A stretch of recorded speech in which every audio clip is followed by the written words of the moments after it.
What is the representation of SC, ST, and OBC in Supreme Court and High Court?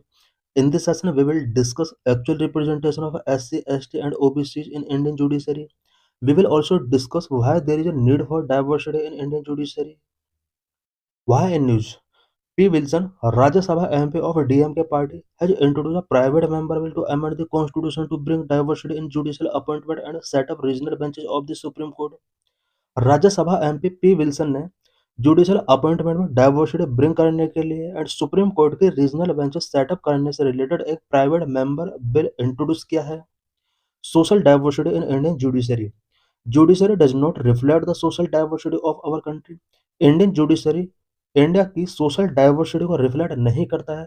For example, out of the जजेस appointed to higher judiciary between 2018 and 2024, only around 20% belong to SC, ST and OBC. 2018 से 2024 के between higher judiciary में जितने जजेस का appointment किया गया है, इनमें से only 20% SC, ST and OBC से बिलोंग करते हैं। The proportion of women and religious minorities is less than 15% and 5% respectively. In appointment के अंदर वुमेन एंड रिलीजियस माइनॉरिटीज का जो रिप्रेजेंटेशन है वो और भी लेस है। इट मीन्स ओनली 15% से लेस वुमेन का रिप्रेजेंटेशन है, 5% रिलीजियस माइनॉरिटीज का रिप्रेजेंटेशन है, 80% जो रिप्रेजेंटेशन है वो जनरल कैटेगरी से है। कॉन्स्टिट्यूशनल प्रोविजंस रिलेटेड टू जजेज एंड सुप्रीम कोर्ट। जजेज एंड सुप्रीम कोर्ट से रिलेटेड कॉन्स्टिट्यूशनल प्रोविजंस क्या क्या है? Article 124, article 217, article 130, article 124 provides that judges of the Supreme Court shall be appointed by the President after consulting the CJI. Article 124 के according supreme court के जजेज president के द्वारा CJI के consultation के after appoint किए जाते हैं। Article 217 provides that judges of a high court shall be appointed by the president after consulting the CJI, chief justice of high court and governor of the state. High court के जजेस को appoint करने के लिए president, CJI, chief justice of high court and governor of the state के साथ consult करता है। कंसल्टेशन का आफ्टर ही अपॉइंटमेंट करता है। Article 130 provides that the seat of the Supreme Court shall be in Delhi or such other places as appointed by the CJI with the approval of central government. Article 130 के according supreme court Delhi में होगी या फिर CJI के द्वारा अगर central government को किसी अदर प्लेस पर सुप्रीम कोर्ट की रीजनल बेंच स्टेब्लिश करने की अगर परमिट करता है, then other regional bench branches भी सुप्रीम कोर्ट की हो सकती हैं। और इसी से related private members bill introduce किया गया आर्टिकल 130 के according. Evolution of a collegium system. India में जुडिशियल अपॉइंटमेंट के लिए जो कॉलेजियम सिस्टम है, इसका एवोल्यूशन कैसे हुआ? Appointment before 1980। As per the process laid down in the Constitution, judges were appointed by the government after consultation with the judiciary till the 1980। 1980 से पहले जितने भी जजेस का अपॉइंटमेंट किया जाता था वो गवर्नमेंट के द्वारा जुडिशरी के कंसल्टेशन के बाद किया जाता था। इट मीन्स 1980 से पहले अपॉइंटमेंट का जो पावर था एग्जीक्यूटिव के पास था। फर्स्ट जजेस case 1981। Supreme court upheld the primacy of the executive in judicial appointment since it is accountable to the people। 1981 first जजेस केस के नाम से जाना जाता है। यहाँ पर हम थ्री जजेस केस के बारे में कुछ इंपॉर्टेंट पॉइंट्स डिस्कस करेंगे। फर्स्ट जजेस केस के अंडर सुप्रीम कोर्ट ने जुडिशियल अपॉइंटमेंट के रिस्पेक्ट में एग्जीक्यूटिव को प्राइमेसी गिवन किया। Concern raise to maintain the independence of the judiciary and insulate it from political favouritism. Executive judicial appointment के लिए रिस्पॉन्सिबल था। इससे रिलेटेड जुडिशरी के इंडिपेंडेंसी को मेंटेन करने से रिलेटेड कुछ कंसर्न रेज हुए। सेकंड जजेस case 1993। Supreme court created the collegium system for the appointment of जजेस।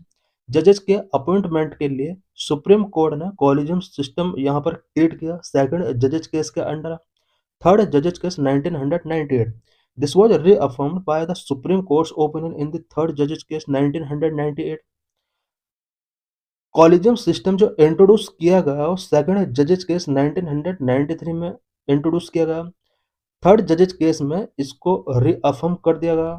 फोर्थ जजेज केस 2015 का जो सुप्रीम कोर्ट का एनजेएसी को स्ट्राइक डाउन करने से रिलेटेड जो जजमेंट था, which is known as fourth जजेज case. What is collegium system and its role in appointment of जजेज। कॉलेजियम सिस्टम क्या है एंड जजेज के अपॉइंटमेंट में इसका क्या रोल होता है। The collegium system consists of CJI with four senior most judges of the Supreme Court for appointment to the Supreme Court and the CJI with two senior most judges of the appointment to the High Court. Collegium system के under 3 member भी हो सकते हैं and 5 member भी हो सकते हैं।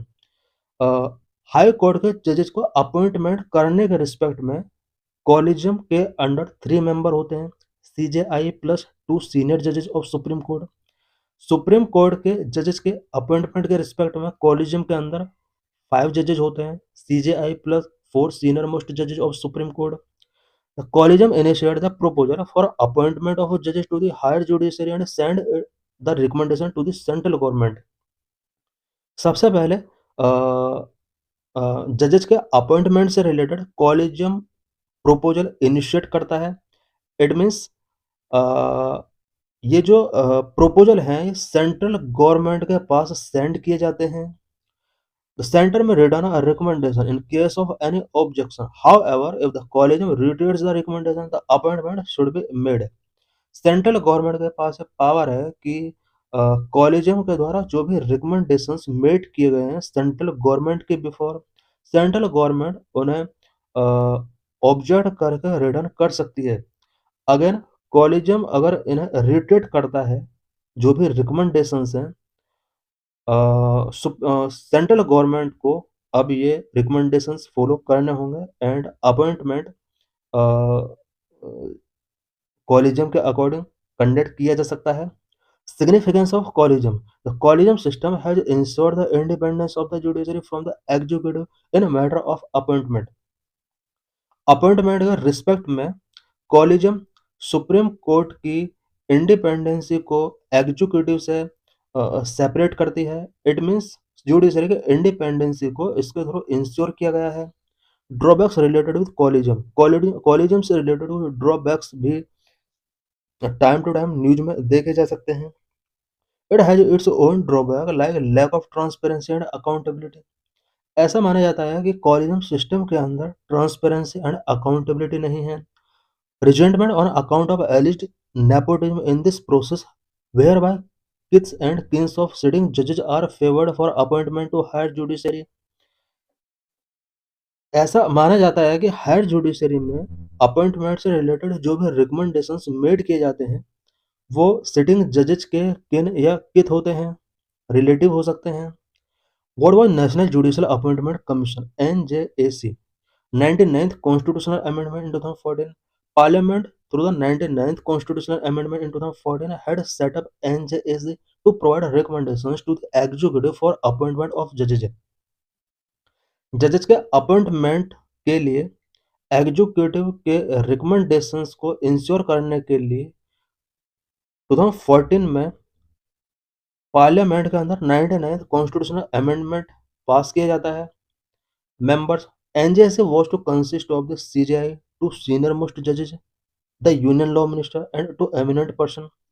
NJAC act के according national commission appointment commission NJAC के अंडर CJI होगा, 2 सीनियर जजेज होंगे, 2 एमिनेंट पर्सन होंगे, लॉ मिनिस्टर होगा।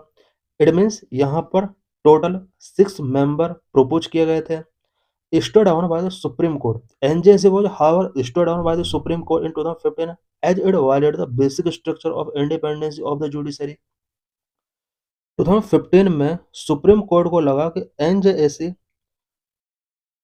जुडिशरी के इंडिपेंडेंस में एक इंटरफेयर है और ये एक कॉन्स्टिट्यूशन के बेसिक स्ट्रक्चर का वायलेशन के तौर पर इसको देखा गया। यही वजह है कि सुप्रीम कोर्ट ऑफ इंडिया ने 2015 में NJAC एक्ट को स्ट्राइक डाउन किया। बिकॉज NJAC के अंदर जो सबसे बड़ा इशू था वो ये था कि इसमें union law minister and 2 eminent person ये एग्जीक्यूटिव मेजोरिटी को शो करते हैं। 2 सीनियर जजेस एंड CJI यहाँ पर एक तरीके से जुडिशरी के अपॉइंटमेंट में इनका लोअर रिप्रेजेंटेशन इसमें था। यही वजह है कि सुप्रीम कोर्ट ऑफ इंडिया ने इसको स्ट्राइक डाउन किया। Has the collegium process continue till date for appointment. NJAC act को यहाँ पर स्ट्राइक डाउन किया गया और उसके बाद अगेन कॉलेजियम प्रोसेस को 2015 के बाद रीस्टार्ट किया गया। What is this bill? अभी जो प्राइवेट मेंबर बिल इंट्रोड्यूस किया गया है, इस बिल के अंडर क्या-क्या प्रोविजंस हैं? Bill introduced by the private member mandate that due representation should be given to SC, ST, OBC, religious minorities and women in proportion to their population while appointing judges to the Supreme Court and High Court। इस bill के अंदर जो main mandate है वो high court and supreme court के जजेस के appointment के during SC, ST, OBC, religious minorities and women का यानी कि पॉपुलेशन के प्रोपोर्शन के हिसाब से रिप्रेजेंटेशन को इंश्योर करना है। It also set a maximum time for 90 days for the central government to notify the recommendations of the collegium. इस बिल के अंडर अ, अ, जो न्यू प्रोविजन किया गया है वो ये है कि कॉलेजियम के द्वारा जो भी रिकमेंडेशंस जजेस के अपॉइंटमेंट से रिलेटेड किए जाते हैं, सेंट्रल गवर्नमेंट 90 डेज के अंदर अपना जो भी डिसीजन है वो उसको नोटिफाई करें। Bill require setting of regional benches of the supreme court. Supreme court के रीजनल बेंचेस एस्टेब्लिश करने के लिए भी इस बिल के अंदर प्रपोजल्स हैं। Considering that the Supreme Court only sit in Delhi, access to the highest court for common citizens remains a challenge. There are also more than 90,000 cases pending in the Supreme Court as of January 2026। Supreme court के अंदर cases का pendency बहुत ज़्यादा है, 90,000 से ज़्यादा cases pending हैं। Only one supreme court India के अंदर इतने मैसिव केसेस को सॉल्व नहीं कर सकती। इंडिया के अदर स्टेट से भी पीपल सुप्रीम कोर्ट जब आते हैं तो उन्हें कई सारी प्रॉब्लम्स फेस करनी होती हैं। In order to address these issues the bill require setting of regional benches of the supreme court in New Delhi, Kolkata, Mumbai and Chennai. इस बिल के अंडर प्रपोज किया गया है कि सुप्रीम कोर्ट के अदर बेंचेस जिस तरह से न्यू दिल्ली के अंदर उसी तरह से कोलकाता, मुंबई एंड चेन्नई के अंदर भी सेटअप की जाए।